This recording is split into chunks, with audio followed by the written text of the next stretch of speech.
How's it going on? Welcome to this week's Q&A. So like any other week, if you want a chance to one of your questions being answered, make sure you do drop a comment down below. So with that being said, let's go ahead and get started with the first question of the week. And that is, so this person had a issue with an odor coming into the vehicle, and once they hit the recirculation button on the dashboard, the odor would go away. Now, we kind of chit-chatted a little bit, and doesn't seem like this will pertain to him, although this does seem to arise a lot of times.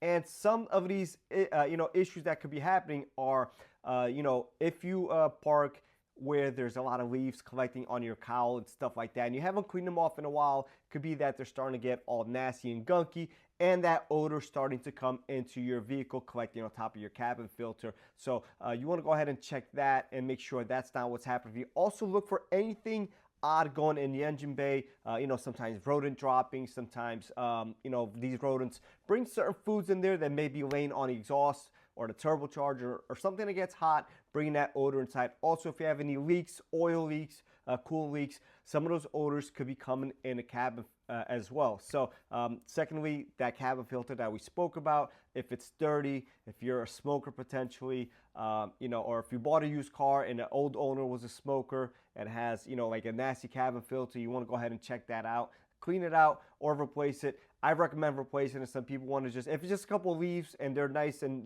dry and whatnot and it's not stained, you could probably just blow them off.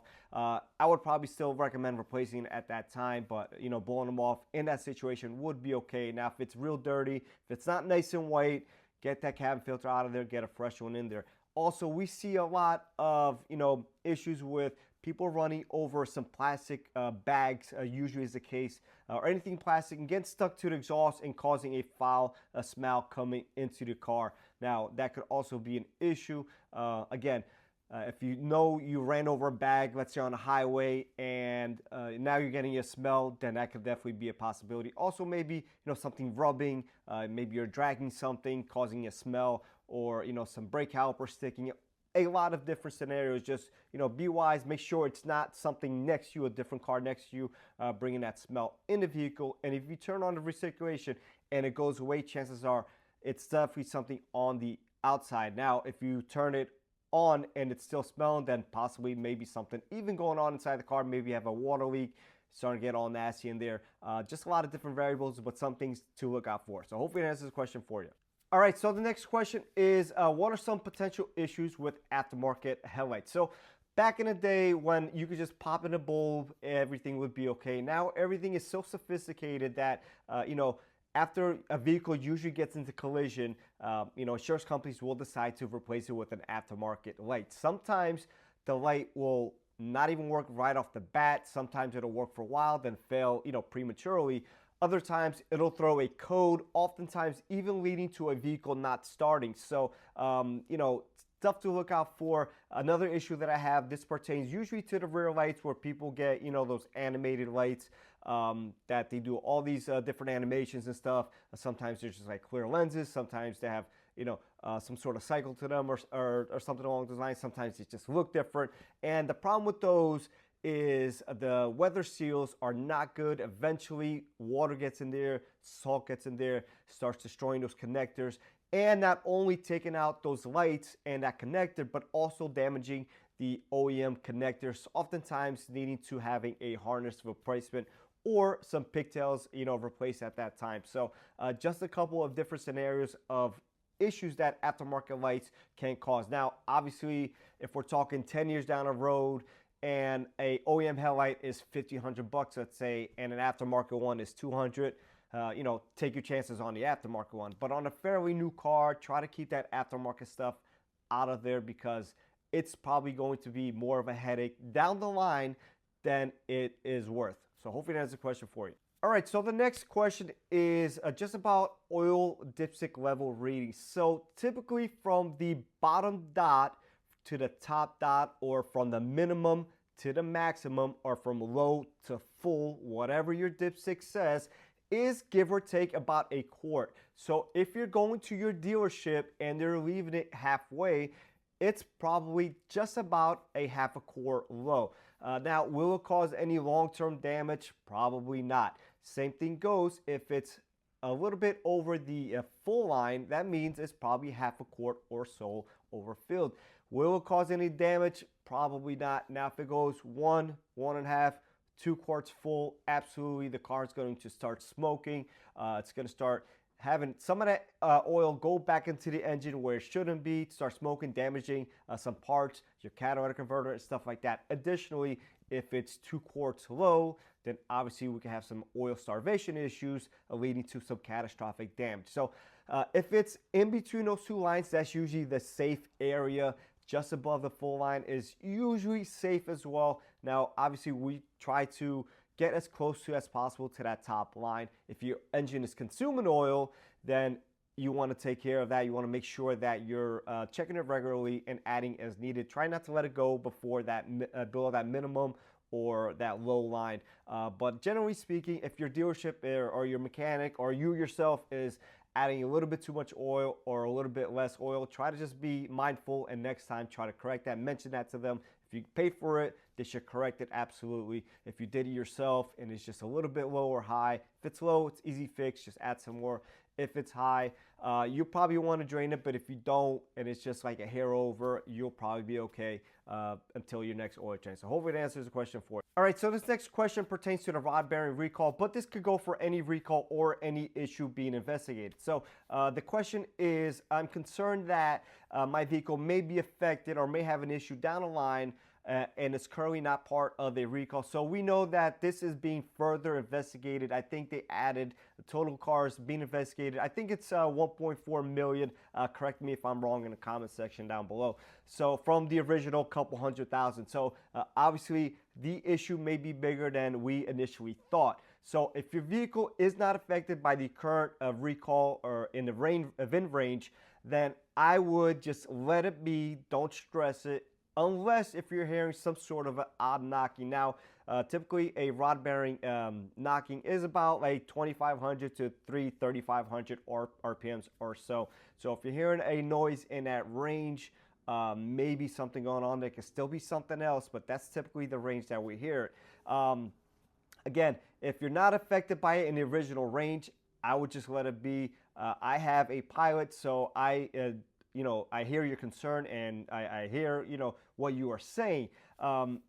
Even if your car was to be affected and recalled, I personally would let it be until, until it had an issue.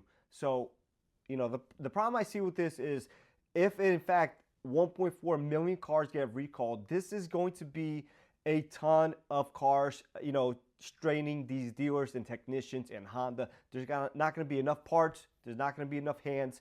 There's not going to be enough management to handle this, size of a recall that takes a couple of hours to do. Even if you're good at it, at minimum, a bearing inspection probably takes you an hour to 2 hours to do. And we're not talking, running into rusted bolts and stuff like that. The second issue is how many qualified technicians are actually going to be doing these recalls. And even if you're qualified, we are all humans, right? So we all could, have some bad days. We can miss a step. All it takes is somebody calling you to give them a hand, somebody asking you a question. You thought you torqued a bolt down and you didn't. And now you're going to leave this car with a bolt that's not torqued correctly, and you're going to send it down the road, potentially causing some catastrophic damage. So the way I'm going to be approaching it, even if my vehicle is affected, is kind of just let it be until an issue presents itself, and may never present itself. I think what Honda should be doing personally is just having some sort of warranty extension versus trying to just, get all these cars in the shop, because people are going to want to go, as soon as possible, because that's just human nature, and get these recalls taken care of. Now, if your car is obviously knocking, then yes, those should get prioritized. Now, if you don't have an issue, you may never have an issue. You may not have an issue until you are ready to get, rid of the car regardless. So I'm not telling you don't address it, but I'm saying for me, and this is not advice for anyone, this is for me personally speaking, having one of these vehicles potentially affected in the future, is I'm not going to be doing it unless if an issue mechanically and something I can hear, kind of presents itself. So hopefully that answers the question for you. And again, we'll kind of see how this goes and where this takes us. And I hope that it's not all 1.4 million cars affected and that we have to do an inspection repair procedure, because that is going to be an absolute mess in my opinion. And we're going to be absolutely overwhelmed. And it's going to be frustrating. And I can see a lot of technicians walking away from the job because it's not going to pay well. It's going to be a lot of pressure, a lot of room for error. If something does happen, it's going to be on a technician. Obviously, it's unfortunate for the consumer as well, because you bought these vehicles with the intention that they were going to be reliable.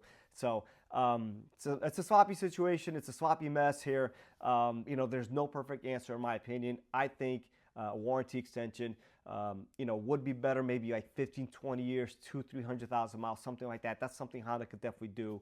But again, I'm sure there's levels of improvements that have to happen here, and Honda may not have the final say themselves either. So again, hopefully that answers the question for you. All right, last but not least, question of the week. And once again, if you have a question that you want to be answered, make sure you drop a comment down below. So the question is, aftermarket blow-off valves on turbo cars, or adapter plates, or whatever you want to call them.